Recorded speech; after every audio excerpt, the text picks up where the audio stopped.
Essas duas meninas que estão aqui comigo, elas apresentam um projeto muito legal. O Rodrigo já até mostrou elas aqui. Eu ia fazer aqui um suspense, mas o Rodrigo já entregou já a história, né? Vou falar logo com a Camila e Isabela, que o Rodrigo acabou com a minha surpresa. Isabela, muito obrigado, seja bem-vinda. Camila também, sejam bem-vindas. E elas fizeram um trabalho maravilhoso com relação a um dos pontos que a gente mais tem mostrado, assim, né, uma tristeza por chegar a esse ponto que chegou. A gente está falando do Mirante da Granja Guarani, né, daquele espaço maravilhoso, daquele espaço que todo mundo gosta de ir lá tirar foto e tal, mas as pessoas tiram foto, mas não percebem a degradação, né? Às vezes, eu já vi muita gente nas redes sociais indo lá, tirando fotos maravilhosas, coloca-se filtros de Instagram, não sei o quê, mas não acabam percebendo que ao seu redor, o que está acontecendo ali é que a história está se depreciando, né? A história está indo de ralo abaixo e as pessoas não estão fazendo nada. Elas têm um projeto lá que a gente vai mostrar daqui a pouco, mas eu vou começar perguntando algo que eu estava falando com elas aqui anteriormente. Eu já participei de tanta reunião com relação àquilo lá, já surgiu tanta ideia, museu, mirante, centro cultural, espaço de show, já se falou de tudo naquele espaço.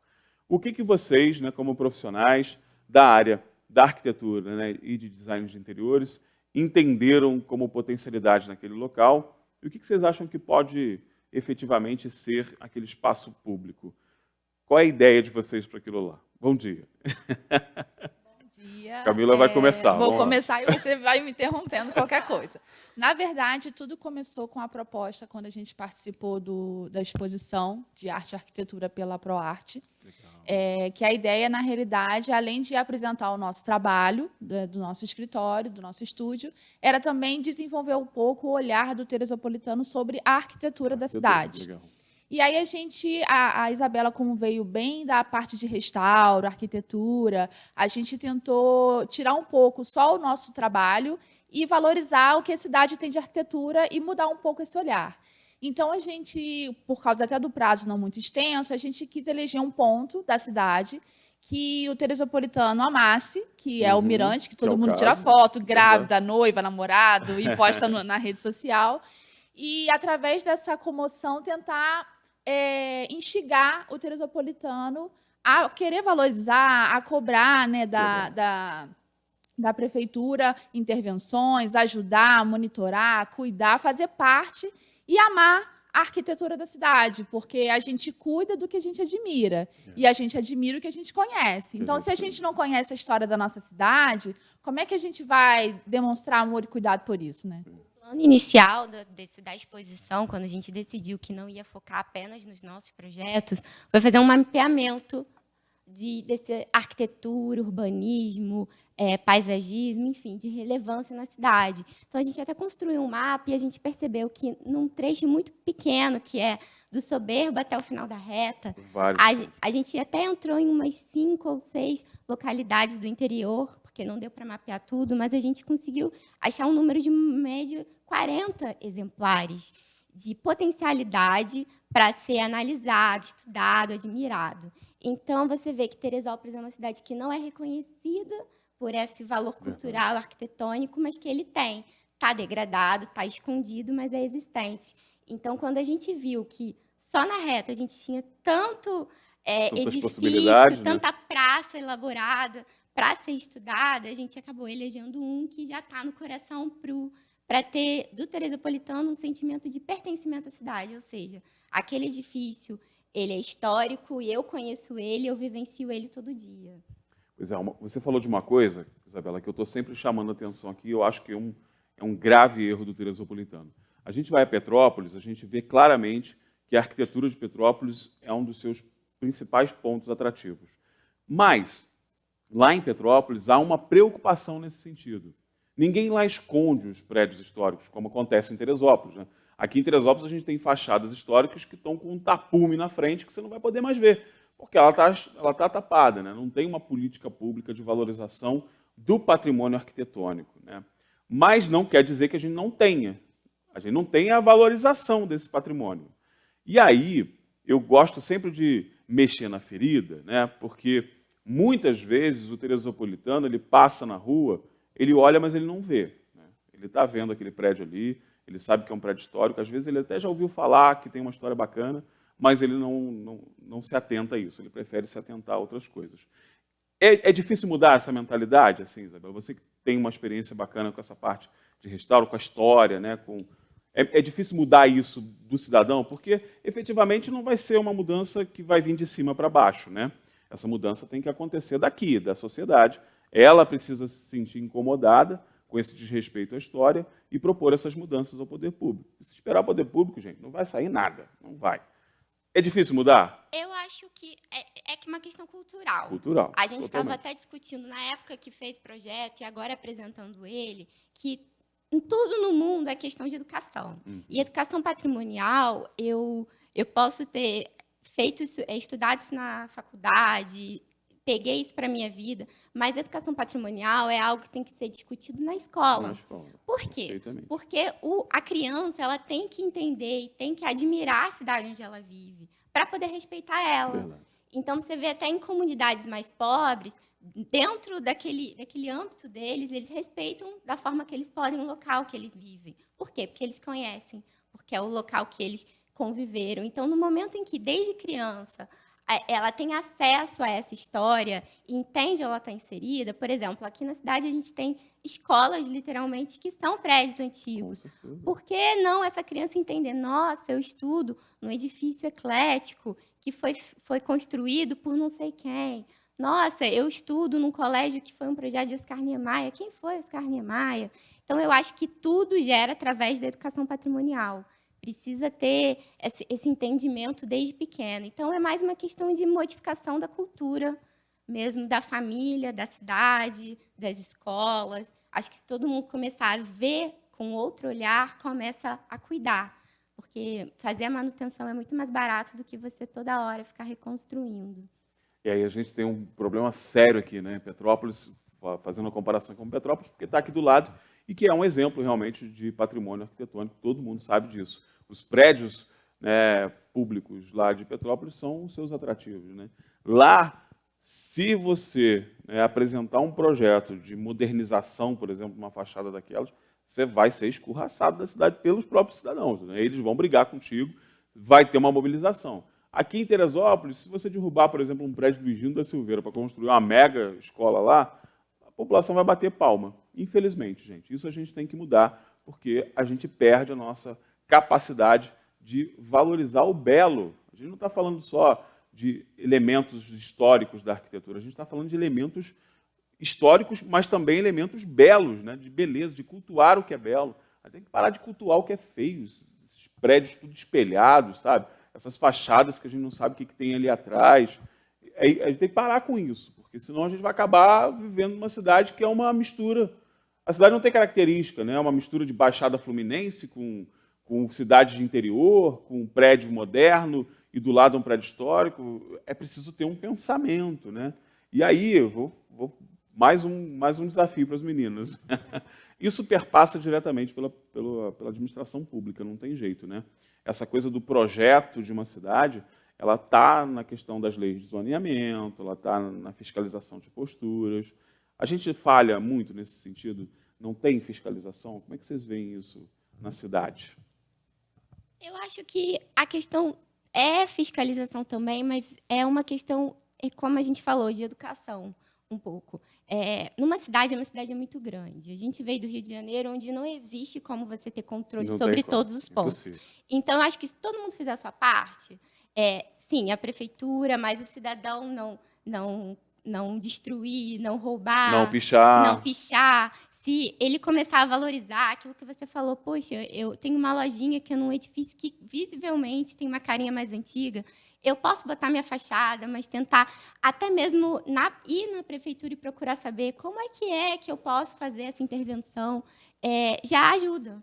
Então, eu acho que é uma questão do todo. É o pensamento do órgão público, junto com a conscientização do cidadão, junto até com os profissionais, porque Teresópolis é um polo arquitetônico incrível. Verdade. Tem profissionais assim de todas as áreas que podem ajudar. Então, às vezes, procura se informar para saber qual é a melhor postura para isso, porque se cada um fizer um pouquinho, já consegue chegar num pouquinho que vai aumentando até virar uma cidade com uma carinha diferente, né? E o que mais mexeu com vocês nesse projeto, Camila? O que você acha que chamou a atenção? Poxa, isso eu não conhecia, isso me chamou muito a atenção. Nós dois não somos de Teresópolis, Aham. na verdade. Somos do Rio, mas eu, pelo menos, moro aqui há bastante tempo. E a gente sempre ouve alguma história ou outra, mas nunca se aprofundou na história. Quando a gente foi pesquisando sobre o Mirante, e aí uma pesquisa puxa outra, que puxa outra, eu fiquei assim, boca aberta com a riqueza da história da cidade. Com a riqueza de como pessoas de valor agregado econômico no país interviram na cidade, investiram na cidade. E acreditavam nela. E acreditavam na cidade. No caso do objeto do projeto de vocês, uma das famílias mais ricas do país A família construiu Guinle, a um família bairro Guinle. inteiro, né? Aliás, a gente ficou encantada de como os Guinle participaram e abraçaram e admiraram a cidade, porque eles são uma família até hoje muito conhecida, muito abastada no Rio de Janeiro, tem as suas vertentes no país inteiro, mas numa época onde Teresópolis ainda estava muito se desenvolvendo, muito no início, eles viram uma potencialidade econômica, cultural, natural na cidade, que fizeram com que eles investissem muito aqui. Infelizmente, foi se perdendo esse investimento com o passar do tempo, mas Teresópolis tem na sua história, né, no desenvolvimento da sua história, tem uma ligação muito forte com eles. Direta, né? Isso é muito bacana. Isso é muito legal, né? Então, acho que a surpresa assim, de ver a riqueza da história. Teresópolis não surgiu, né? Não, pessoas olharam, amaram, Foi construída com investiram, carinho. foi construída com carinho. Você vê que o próprio quiosque em si, quando a gente pega algumas fotos mais antigas, a riqueza dos detalhes, até o próprio artista Jorge Colasso, que é um artista era renomado na época, né, internacional, veio para fazer essa intervenção no quiosque. Então, assim, foi feito realmente com muito carinho. E por que não a gente continuar olhando com esse carinho, amando, admirando e preservando e mantendo, porque foi o que a Isabela falou. Manter, né, é muito mais barato do que reconstruir.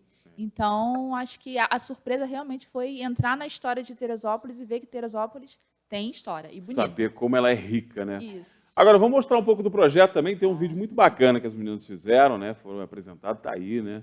Fala um pouco dessa concepção, Isabela. Qual é o projeto?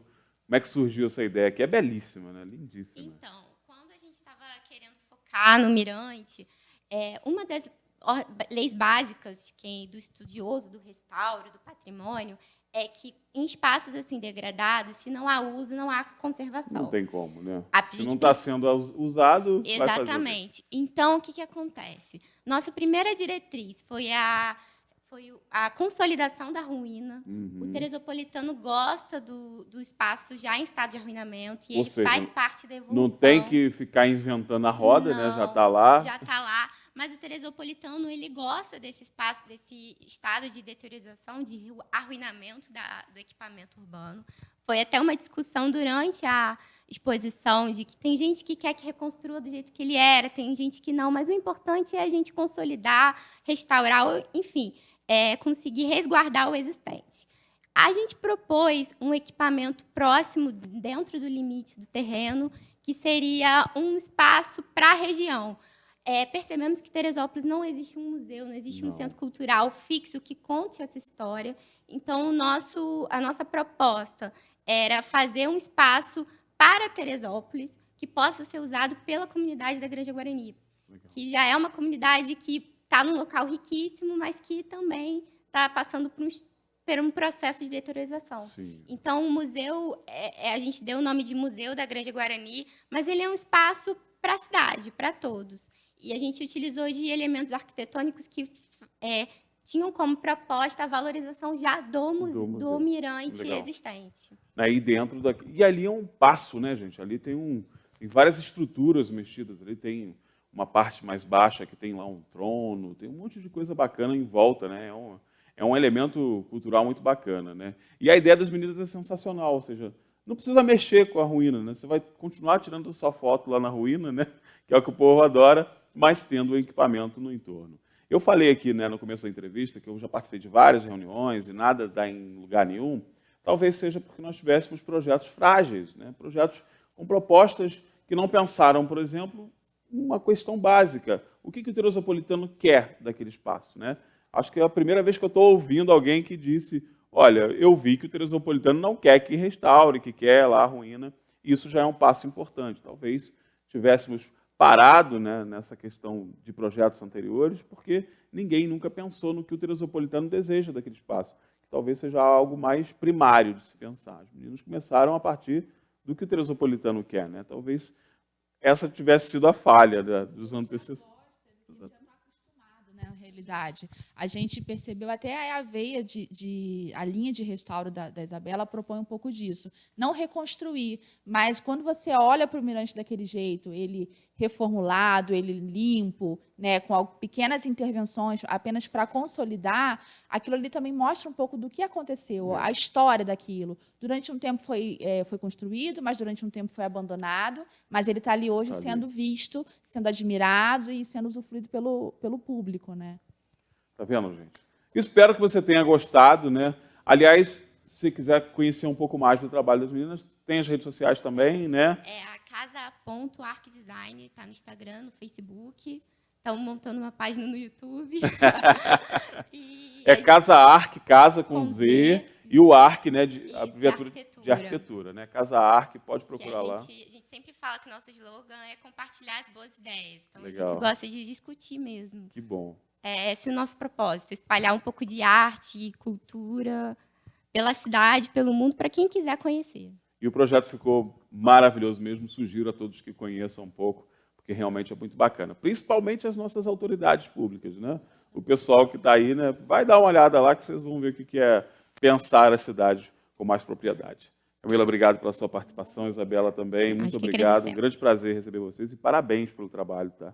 Ficou realmente maravilhoso. A cidade agradece esse pensamento de vocês, esse olhar diferenciado. Obrigado. Nós que agradecemos. É isso aí. Temos muita coisa ainda pela frente, vamos falar de economia. Meu amigo Léo Pudim está na área. Será que nós vamos falar de evento? Não, vamos falar de um evento em especial.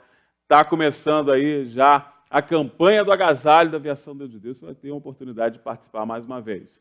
E nós temos muitos outros assuntos, além, é claro, das redes sociais. A gente vai para o intervalo comercial rapidinho, daqui a pouco a gente está de volta.